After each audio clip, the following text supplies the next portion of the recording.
सबसे बड़ी बात यह है कि आप भी एक बहुत ही अच्छे एक्टर हैं और साथ ही साथ आप अपने एक्सप्रेस कोई भी व्यू होता है एक्सप्रेस करते हैं जी। तो कंगना को 20 वर्षों या 10 वर्षों बाद देख रहे हैं आप भी इस तरह की महिला आ रही है इंडस्ट्री में और लोगों को खुलकर चैलेंज कर रही है, आप इस पर क्या कहेंगे? मैं सबसे पहले तो ये कहना चाहूँगा कि किसी भी महिला को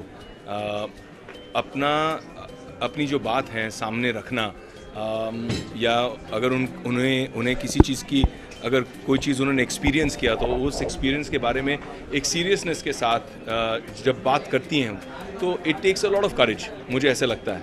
और अभी जो कंगना को जानते हैं, मैं जानता हूँ, मैं उनके साथ काम कर चुका हूँ, वो है ही ऐसी, वो बहुत ऑनेस्ट हैं, जो बोलती है दिल से बोलती है, मुंहफट हैं।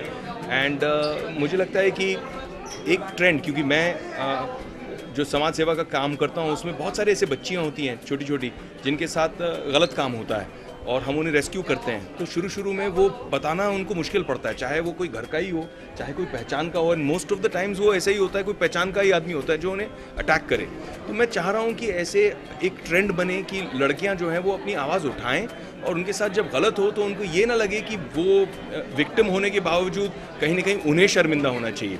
हमें इस समाज में रिवर्स करना चाहिए, दरिंदों को शर्मिंदा करना चाहिए, ना कि उन लड़कियों को जिनके साथ में जो हुआ है।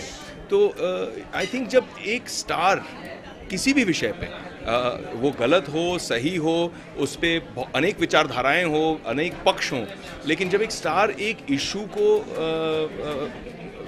समाज के सामने रखते हैं तो लोग उसके बारे में डिबेट करना लगते हैं और जब डिबेट होता है तो कहीं ना कहीं बदलाव आता है, मुझे ऐसे लगता है। विवेक, आपको लगता है कि कंगना ने जो किया वो बहुत ठीक किया और आप खुश हैं? यार ये है ना, ये एक पर्सनल क्वेश्चन है। अच्छा, उसमें क्या रहता है कि मैं कंगना भी मित्र हैं, कॉलीग भी रह चुकी हैं, ऋतिक मेरे घनिष्ठ मित्र हैं, उनको बहुत सालों से जानता हूँ, बचपन से जानता हूँ मैं। लेकिन दो लोगों के बीच में क्या हुआ और क्या नहीं हुआ, ये एक बहुत कॉम्प्लेक्स सवाल है। और मैं जिस टाइप का आदमी हूँ, जिस तरह का इंसान मैं हूँ, मुझे लगता है कि जो दो लोगों के बीच में होती है बातें, उन्हें पूरी तरह से समझना या समझे बगैर उस पर टिप्पणी देना वो गैर जिम्मेदारी है।